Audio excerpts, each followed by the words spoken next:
Regardless of whether you're working on a design that's like the hexagon design or if you're working on a rectangular design or square, when you're using this semi-automated process, by the time you've gone through one or two corners and down the side, you will notice there's quite a bit of repetition. So I rotated the design in the hoop. I know that I'm ready to match it up at this point by using my move keys, and I'll choose OK. So I'll go ahead, and I have two choices of moving. I can move it using this to move my hoop, or I can move it using the arrow keys that are here and moving it up and down. But the goal is, in order to reach the connection point where you see the crosshair here, and I want to connect to the last design. So I'll go ahead and move it in, moving the design till I get close. Then I'll use what I call the jog keys, and I'll move to the area where the previous stitch or last stitch was located. At this point, I like to needle down and needle up. It's perfect. And I can see that the design is coming around the corner. It appears that everything is working out perfectly. I can check some of the locations. I like to do this under move instead of rotate because I feel it gives you a better idea where that design is. I do use the rotate keys when I need to. So looking at the screen, what I like to do is first of all check the corner. So we'll go to the corner. We'll look at it on the screen. I can see that as it comes around this corner, it's in the perfect position. And let me zoom you in so you can see it. And then I'll check the lower corner of the design, and I can tell that that is in the perfect position as well. I can always check on the outside corner and the top. Now whenever you're working on these, whenever you are working on those keys to look at the corner, you may find that some of them are grayed out. Like you'll notice the center is grayed out, and then also this position is grayed out. But we check the inside corner as it's going around. This would be your seam line in a quilt. We all know that not all piecing is straight, and because the fabric moves, it's very important that you understand that you have two different methods of being able to adjust everything, and that's using the rotate function and then also using the move function. So with the rotate, I'm looking to see again if my design is in the corner and whether or not I need to adjust that corner and move it outward or not. And I actually think it's placed fairly well. I am going to move it out just a little bit from the side and choose OK. Now what we're going to do is go ahead and stitch this section. So we'll stitch. And I had a place here when I was stitching out this design that my thread didn't catch. I'll go back and correct that with the sewing machine. But giving this is batting, and it's really more a classroom article because I thought with this battleizer it would hold it up to someone looking at a design. So as we finalize this corner, we'll have one more small piece, then we'll have the corner and a join, and I want you to see what it looks like when you join a design. I'll catch you in a moment whenever we stitch out the small section here. We're nearing the end of this exercise, and there are a couple of things that I want to share with you. First of all, when you have a hoop that is one of the hoops that comes with your machine, there are actually marks inside this hoop, and you may not have paid a great deal of attention to it, but you'll see that there's a mark here and in the inside, And you'll also notice those same marks on the inside ledge. What that does is it tells you where your embroiderable area is. So your embroidery field stops right here, and then it also stops right here, meaning that whenever you are using this hoop, there's a certain amount of this hoop where your machine cannot embroider in it, otherwise the foot would hit as it comes around. Now, I attempted to put a design in to finalize this overall project, and I realized that I could not get to the edge of that design because I didn't have enough space, because right here is where my end of my embroidery field is. So I need to shift this over in the hoop.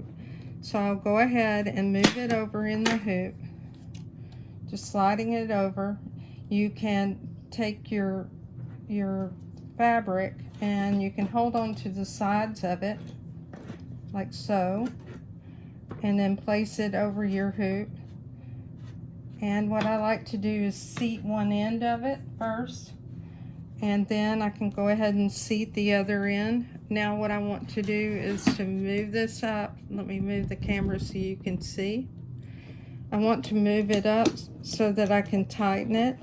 Remember that righty-tighty saying that this is how you tighten your hoop, to take it back to the machine so that you don't capture anything inside that hoop or underneath it.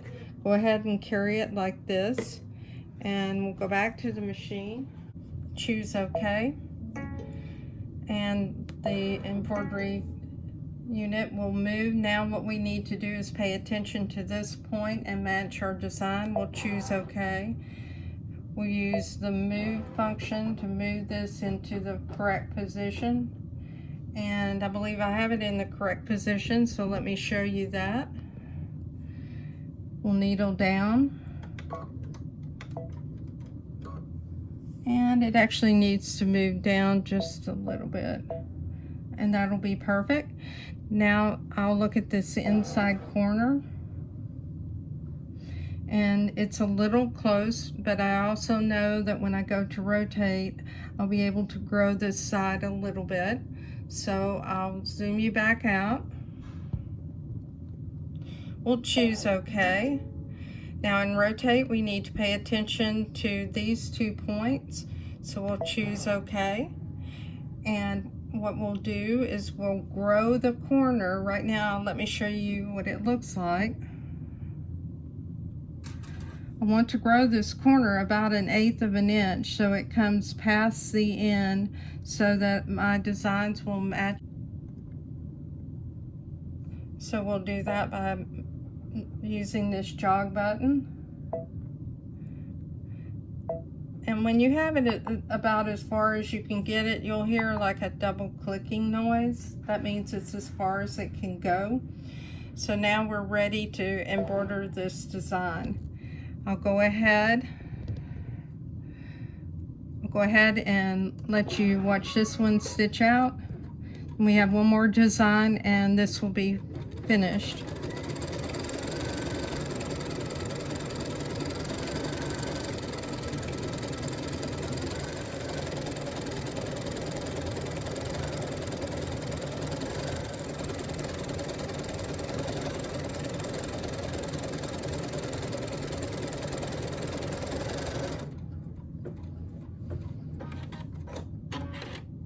We're now ready for our last design, and with the last design you're going to use the move arrow to make sure that your design is matching. You'll choose OK, and you also want to make sure that it's meeting at the beginning and the end.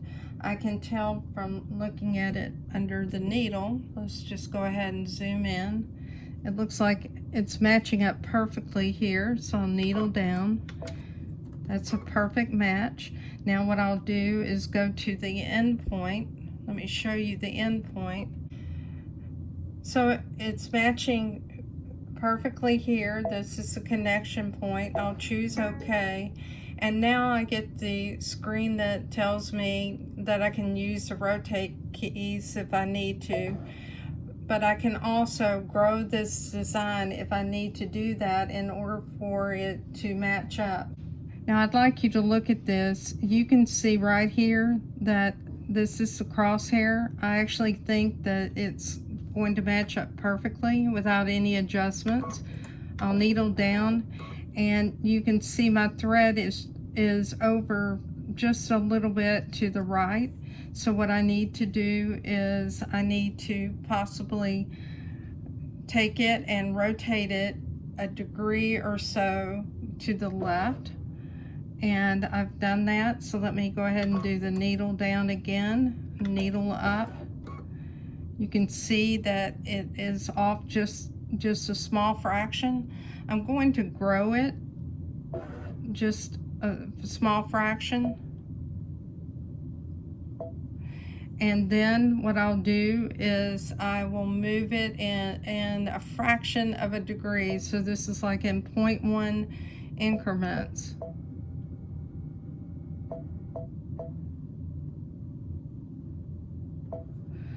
Now I'll needle down, needle up. It's off just a small amount, so I'll go ahead and grow it just slightly more, and I'm moving it in 0.1 degree increments to the left. I believe it's perfect now, and it is. So we'll go ahead and we'll begin stitching this design by choosing OK. And now we'll play it.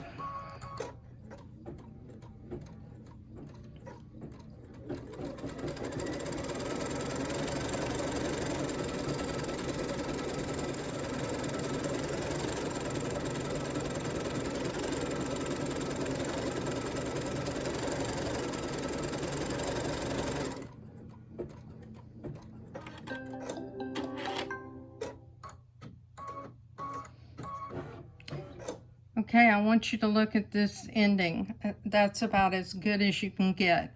So we'll take this back to the table and we'll look at our overall project and talk just a little bit about some of the things that I want to make sure that you're aware of to make your project successful. So here is my first project, and I mentioned to you at the beginning of the video that I failed to take into consideration the distance that I wanted to stitch this design, meaning this sashing design, from the outside border of the embroidery.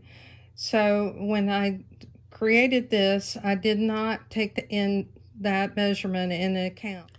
This project's complete, and I hope that the information was helpful to you. A couple of final words that I want to mention. Again, measurements are key.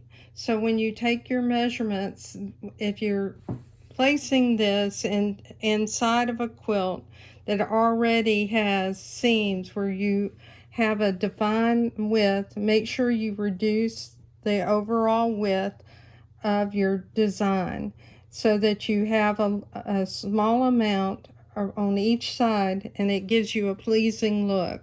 The other thing is that I find that the biggest mistakes that I made on the hexagon was in hooping and not paying attention to the direction of the hoop. The hexagon designs need to be hooped like this so that you have your hoop parallel to the side of the hexagon, and in this case it was a border of that design. If you have any questions, as always, just give me a shout and I'll be more than happy to try to help you. Thank you and have a good day.